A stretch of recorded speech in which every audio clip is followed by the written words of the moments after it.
रामकृष्ण मरते थे, उन्हें गले का कैंसर हुआ था। डॉक्टर ने कह दिया कि अब आखिरी घड़ी आ गई। तो शारदा उनकी पत्नी रोने लगी। रामकृष्ण ने कहा, रुक, रो मत, क्योंकि जो मरेगा वो तो मरा ही हुआ था, और जो जिंदा था वो कभी नहीं मरेगा। और ध्यान रख, चूड़ियां मत तोड़ना। शारदा अकेली स्त्री है पूरे भारत के इतिहास में पति के मरने पर जिसने चूड़ियां नहीं तोड़ी, क्योंकि रामकृष्ण ने कहा चूड़ियां मत तोड़ना। तूने मुझे चाहा था कि इस देह को? तूने किसको प्रेम किया था,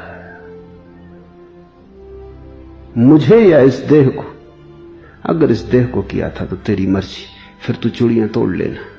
और अगर मुझे प्रेम किया था तो मैं नहीं मर रहा हूं, मैं रहूंगा, मैं उपलब्ध रहूंगा।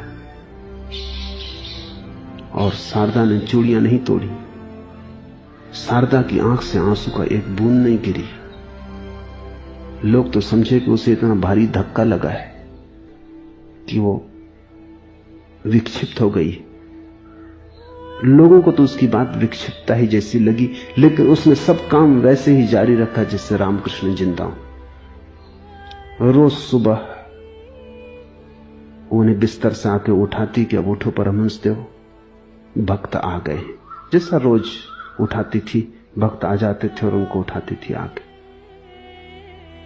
मसहरी खोल के खड़ी हो जाती जैसी सदा खड़ी होती थी। ठीक जब वो भोजन करते थे तब वो थाली लगा के आ जाती। बाहर आके भक्तों के बीच कहती कि अब चलो परमहंस देव। लोग हंसते और लोग रोते भी कि बेचारी, इसका दिमाग खराब हो गया। किसको कहती? थाली लगा के बैठती, पंखा चलती, वहां कोई भी न था। अगर प्रेम की आंख ना हो तो वहां कोई भी ना था, और अगर प्रेम की आंख हो तो वहां सब था। प्रेमी इसलिए तो पागल दिखाई पड़ता है क्योंकि उसे कुछ ऐसी चीजें दिखाई पड़ने लगती हैं जो अप्रेमी को दिखाई नहीं पड़ती। और प्रेमी अंधा मालूम पड़ता है। बड़े मजे की बात है, प्रेमी के पास ही आंख होती है, लेकिन प्रेमी आंख वालों को अंधा दिखाई पड़ता है क्योंकि उसे कुछ चीजें दिखाई पड़ती हैं जो तुम्हें दिखाई नहीं पड़ती। तुम्हें लगता है पागल है, अंधा है। शारदा सधवा ही रही। प्रेम की एक बड़ी ऊंची मंजिल उसने पाई। रामकृष्ण उसके लिए कभी नहीं मरे। प्रेम मृत्यु को जानता ही नहीं, लेकिन प्रेम की मृत्यु में जो मरा हो पहले, वही फिर प्रेम के अमृत को जान पाता है।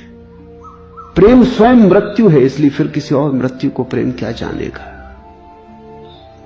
नहीं, समय का और स्थान का कोई अंतर नहीं। प्रेम सब फासले मिटा देता है। एक ही फासला है और वो अप्रेम का है। एक ही दूरी है, वो अप्रेम की है। जब तक तुम्हारे जीवन में अप्रेम है तब तक तुम सभी से दूर हो। जिस दिन तुम्हारे जीवन में प्रेम जागेगा, प्रेम का झरना फूटेगा, तुम सभी के पास हो जाओगे। और तुमने एक के साथ भी अगर प्रेम का नाता जोड़ लिया तो तुम पाओगे कि तुम्हें प्रेम का स्वाद मिल गया।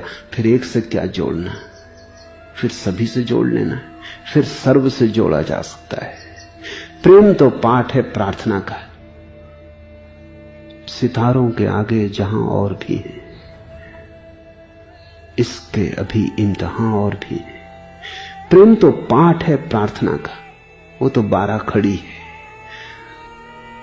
फिर बड़े इम्तिहान है।